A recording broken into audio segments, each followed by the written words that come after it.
போகி தென்னிந்திய பொங்கல் பண்டிகையின் முதல் நாள் போகி தமிழ் நாட்காட்டியில் மார்கழி மாதத்தின் கடைசி நாளன்று, அதாவது பொங்கல் திருநாளின் முதல் நாள் இந்தியாவில் கொண்டாடுகின்ற பண்டிகை ஆகும். கிரிகோரியன் நாட்காட்டியின்படி வழக்கமாக இப்பண்டிகை சனவரி 13ஆம் நாளிலும் சில ஆண்டுகளில் சனவரி 14ஆம் நாளிலும் வரும். பரவலாக போகி பண்டிகை தமிழ்நாடு, கர்நாடகா, ஆந்திர பிரதேசம் மற்றும் தெலுங்கானா மாநிலங்களில் கொண்டாடப்படுகிறது.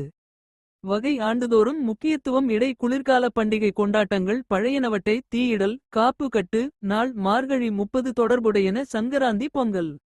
வீட்டில் உள்ள பழைய மற்றும் தேவையில்லாத பொருட்களை புறக்கணித்து வீட்டில் புதியன வந்து புகுதல் வேண்டும் என்ற நம்பிக்கையில் மக்கள் போகி பண்டிகையை கொண்டாடுகிறார்கள். அன்றைய நாள் வீட்டில் தேங்கி போயிருக்கும் குப்பைகள் தேவையற்ற பொருட்கள் அப்புறப்படுத்தப்பட்டு வீடு சுத்தமாக்கப்படும்.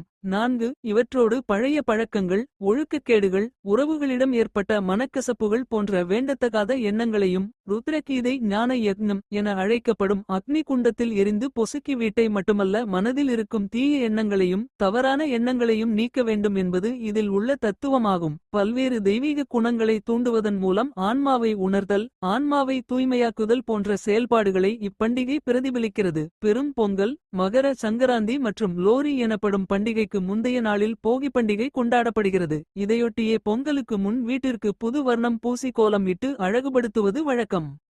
நிலைப்பொங்கல் போகி அன்று வைகரையில் நிலைப்பொங்கல் நிகழ்வுறும். வீட்டின் முன்வாயில் நிலைக்கு மஞ்சள் பூசி திலகமிட்டு தோகை விரிந்த கரும்பொன்றை சாத்தி நிற்கச் செய்து வாழைப்பழம் வெற்றிலை பாக்கு குங்குமம் வைத்து தேங்காய் உடைத்து கற்பூரம் காட்டி இல்லுரை தெய்வத்தை வணங்குவர். சிறு மணித்துளிகளில் இது முடிவுறும். இதை குடும்ப தலைவி நடத்துவார். போகி பண்டிகையின் போது போளி வடை பாயசம் மொச்சை சிறுதானியங்கள் பருப்பு வகைகள் போன்றவை இறைவனுக்கு படைக்கப்படும்.